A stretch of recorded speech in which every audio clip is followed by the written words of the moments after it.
Marlène Schiappa, bonjour. On est aujourd'hui aux Assises de la citoyenneté, donc forcément, première question, qu'est-ce que la citoyenneté ?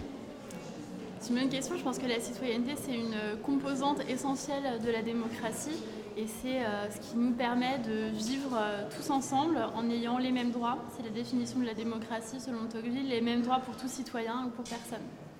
Et est-ce qu'aujourd'hui, femmes et hommes sont des citoyens égaux en France ? Alors dans les textes, oui, puisque toutes les lois françaises prévoient l'égalité totale et absolue dans tous les domaines entre les femmes et les hommes, notamment au niveau salarial par exemple. Mais dans les faits, il y a encore des différences. Les tâches ménagères, par exemple, sont accomplies par les femmes à plus de 70% d'après l'INED. Il y a des écarts de salaire entre 12 et 27% entre les femmes et les hommes. Les femmes sont beaucoup plus victimes d'agressions sexuelles, de viols, de harcèlement sexuel que les hommes. Donc il n'y a pas d'égalité dans les faits. Et justement, c'est ça que nous voulons changer, c'est passer de cette égalité théorique à l'égalité dans la vie. Et comment on fait pour faire progresser ce vivre ensemble entre femmes et hommes ? Alors je pense que c'est un combat vraiment culturel qui se mène. Je crois qu'il ne faut rien laisser passer dès lors qu'il y a une injustice, une inégalité entre une femme et un homme. Il faut intervenir et il faut faire en sorte que pour toute la société, ça devienne vraiment quelque chose de naturel que l'égalité entre les femmes et les hommes. Et je crois que vraiment c'est un combat. Ce n'est pas quelque chose qui va arriver tout seul.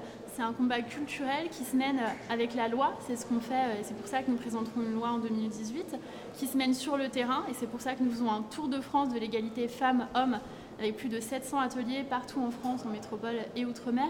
Et c'est pour ça qu'on mène aussi un combat systémique. Le président de la République a indiqué que c'était la grande cause nationale du quinquennat. C'est-à-dire que des moyens sont mis en œuvre et qu'un travail interministériel permanent est mené dans tous les domaines à cet égard.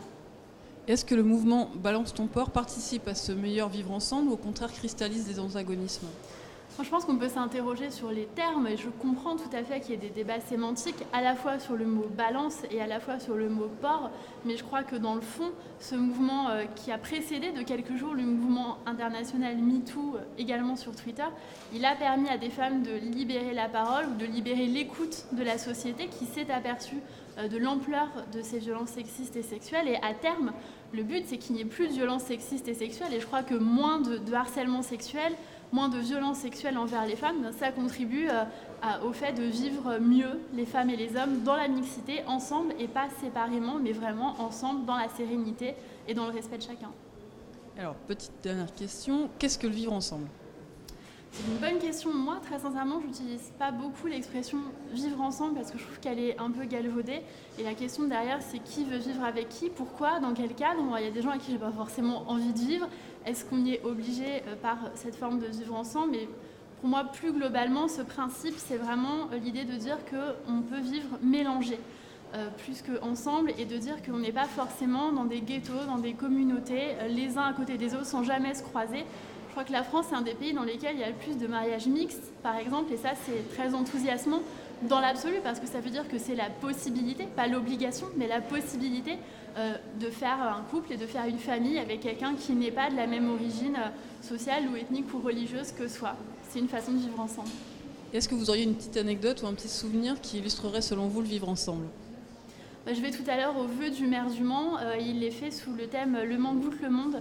Et toutes les associations peuvent amener des plats, soit de leur pays d'origine, soit du pays qu'elles aiment, et partager ensemble des plats du monde entier dans une même salle, tous ensemble, en échangeant justement à boire et à manger pour la nouvelle année. Je crois que c'est une bonne façon de vivre ensemble.